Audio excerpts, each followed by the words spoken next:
Good evening, everyone. Thank you for being here. And thank you, Special Envoy Witkoff, for participating in this evening's program, introducing AJC Center for New Middle East, an extension and refocusing of the work that we've been doing for decades to advance Arab-Israeli understanding, cooperation, and peace. Your presence here means a great deal to us. As you've heard from my colleagues, AJC looks forward to working with you and your team in any way that we can to help assure the success of President Trump's vision for a secure Israel fully integrated in the Middle East. Now, let me begin by thanking you again, renewing our thanks, and thanking President Trump for your relentless efforts, which began even before the president took office, to assure the liberation of the hostages still held by Hamas in Gaza, now for 508 days. We know how dedicated you are and the president is to gaining the release of Idan Alexander, the last living American hostage, and the remains of the 4 other Americans, Itai Chen, Gadi and Judy Weinstein Chagai, and Omer Nutra, and all of the hostages, living and dead, still held captive by the terrorists. I want to point out that leaders of the Hostage Families Forum are with us here this evening, as is Emma Tsurkoff, whose sister Elizabeth Tsurkoff was kidnapped by terrorists in Iraq 2 years ago. We are all counting on your and your colleagues' continued efforts to free them all. Thank you again, Steve. Now, my first question to you: how does a successful real estate developer make the transition to Middle East diplomacy, as you certainly have? Clearly, there are profound territorial issues at play here, but there are also powerful intangible factors, perhaps less easily negotiated, factors of historical narrative, of religion, of nationalism. How do you cut through all that? How do you achieve success given the very different career that you've pursued up to this point? Well, first of all, Jason, thank you for having me, and welcome everybody. And to the hostage families, I just want to welcome you here. Some of the people I probably have talked to already, and just know that my heart is always with you. You know, I'm a very close friend of President Trump's, yeah. And I think he felt that hopefully that I could do a good job here. And so I think the job had a lot to do with miscommunication and correcting that. It had a lot to do with getting over to the region and understand what was happening. And maybe most importantly, it had a lot to do with his election and peace through strength, and the perception that he was going to take a different path, that the old policy prescriptions that had not worked in the Middle East were not going to be tolerated by him anymore. And I think that's in large part what allowed us to get a positive result. Adding to that, of course, was all of the good work that Prime Minister Netanyahu and his administration had achieved with Nasrallah, Hezbollah in Lebanon. He had basically gutted Hamas. So many good things had happened, and you know, on top of that, the raids in Iran, and it created this perception that a lot of what emanated out of October 7th was never going to be tolerated again, and that began the pathway to achieving the result we achieved in the first phase. But that's just half of the problem, so we've got a lot more to go. I've got some questions about that as well, as you can imagine. Help us understand the president's priorities and therefore your focus in this very complicated region. There's the continued trauma of October 7th, 2023. Dozens of Israeli and other hostages still held by Hamas terrorists in Gaza, and the deep wounds inflicted on Israeli society in that attack. There's the need to rebuild Gaza and to assure it is no longer governed by Hamas. There's the prospect of advancing normalization between Israel and Arab states, building on the Abraham Accords of the first Trump administration. There are also political upheavals and some hopeful signs, although the jury is still out, in Lebanon and in Syria. And there's the ongoing threat to peace and stability posed by the Iranian regime.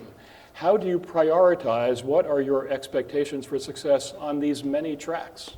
It's an awful lot to deal with. That was, I think I counted like 14 questions. Exactly. You just had. This is my specialty, by the way. Yeah, Thank you. I can see. I have to now, you're testing my memory on all of this. Priorities. Yeah, I would say, how does the president think about it? Well, first and foremost, he wants something different for the region. Yeah. And different in the sense that the old way of thinking, they've rebuilt Gaza 3 or 4 times already. Like, that's just an unacceptable use of resources. We need to do it in a much better way, A. B, we need to get rid of this crazy ideological psychopathic way of thinking that Hamas thinks.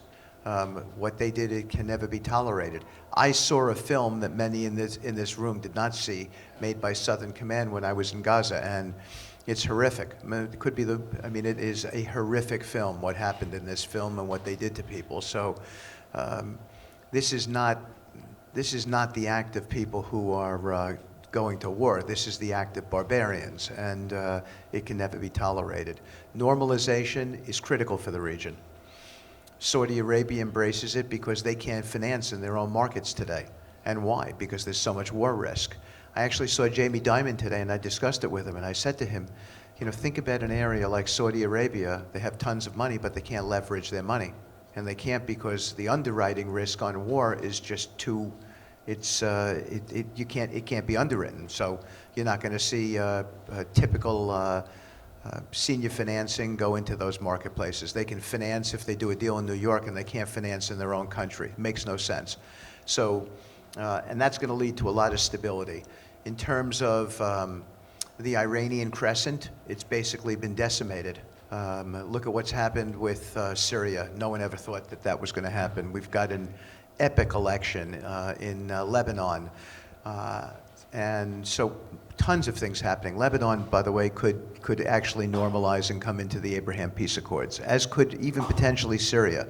So many profound changes are happening there, and yet it's been a flashpoint of conflict. And I think that there's a possibility that we end it now. Do we have to make sure that Egypt is stabilized? Yes. They've got some issues, economic and financial issues, and also on their streets. Same thing with Saudi Arabia, and we have to be cognizant about that. But all in all, I think there are some really good things that are happening. Yeah, and I hope with your intervention and the president's power, more good things will happen in the coming months. We're hopeful. So you've recently returned from your latest trip to the region with meetings at the highest levels in Israel, in Saudi Arabia, in the United Arab Emirates. Next Tuesday in Cairo will be a meeting of the Arab League to discuss the future of Gaza. What is your sense, this sort of drills down on your last answer, what is your sense of the region's readiness to advance to the next phase of negotiations to free the Israeli hostages, to shift to a new Israeli force posture in and around Gaza, and put a governing structure in place that excludes terrorists? Can we assure that Hamas no longer rules, no longer poses a threat, that its missiles, tunnels, and other infrastructure in Gaza are destroyed? Well, central to the May 27th protocol that was signed with the Biden administration and the Israelis, central to that is that Hamas cannot have any part of a governing structure in Gaza. And that's a red line for the Israelis, but it's a red line for us too. Yeah. You see the film, they can't be governing. So, and we have to thread that needle in phase 2 of the negotiations. How do we get there? We're not entirely sure yet, but we are working. We're making a lot of progress. Israel is sending a team right now as we speak. It's either going to be to Doha or to Cairo, where negotiations will begin again with the Egyptians and with the Qataris. And I may, if that negotiation goes positively enough, this is the initial phase of the negotiation where we've set some boundaries, some contours about what we want to talk about and what the outcomes we expect to happen. This is from the United States at the direction of President Trump. If it goes well, maybe I would be able to go on Sunday to execute and finish an arrangement. That's what we're hoping for. Put phase 2 on track. Put phase 2 on track and have some additional hostage release. And we think that that's a real possibility. We had a lot of conversation this morning about that, and with all of the parties I'm talking about. and people are responsive. Doesn't mean it's going to happen. That's a very chaotic place, the Middle East. But you've got cooperation from the Quint, Saudi Arabia, the UAE, Jordan, Egypt, Qatar. Yes. Well, everybody, you know, all of those countries in that region, they want to see stability. There's new young leadership there. Everybody understands that it's untenable to be at war all the time. It just doesn't work. And it's setting everybody back. Look at Israel, by the way. They're conscripting people at 50 years old to go to the fight. That's and reservists are being called back to duty again and again. correct. People can't work, by the way. Economies are suffering throughout there. But on the other hand, Hamas can't be tolerated either, and yet we need to get the hostages back into the Israel is still families. resilient as hell. Pardon me? Israel is still resilient. Of course it is. Of course it is. But we you know, look, I It's a don't strain. I don't want to talk about all these things and not acknowledge that the primary objective has got to be to bring those hostages home. It has to be. So I mentioned the Quint before, Saudi Arabia, the UAE, Jordan, Egypt, Qatar. Egypt and Jordan, longtime peace partners with Israel, were proposed by the president as the possible place in which Palestinians evacuated from Gaza could be housed temporarily, or perhaps more than temporarily. What is your sense of the possibility of the dislocation of Palestinians from Gaza? Is that essential to the idea of rebuilding Gaza or not essential? Well, first of all, let me acknowledge King Abdullah and also the Egyptians, General Hassan, who runs their intelligence unit, President Sisi, their ambassador. They're dug in. They're focused on solutions. It's a complicated situation right now, but they've done a great job and they've been available. And whenever I call them, they're responsive. The Jordanians have had a tough trip here, but you know they've managed through it. And so I think that. But let's just talk sort of about what the president talks about. Why is he talking about Gaza in the way he's talking about it? It's because for the last 4 decades, the other ways of thinking have not worked. Yeah. We sort of always get back to this place. First of all, it's a giant slum. It really is, by the way, and it's a slum that's been decimated. On top of that, I was the first American official to go there in 22 years. I was literally there in the tunnels, on the battlefield. It's completely destroyed. There's 30,000 shells that are laying all over that battlefield, in large part because the Biden administration held up munitions shipments to the Israelis, and they were firing 1973 vintage ammunition that didn't explode. Who would let their children wander around these places? In New York, there would be yellow tape around it. Nobody would be allowed to come in. They were digging tunnels so everything underneath, subterranean, is Swiss cheese, and then it got hit by 2,000-pound bunker bombs. So you could have dust down there. I mean, it's so devastated. I just think that that President Trump is much more focused on how do we make a better life for people? How do we change the educational frameworks?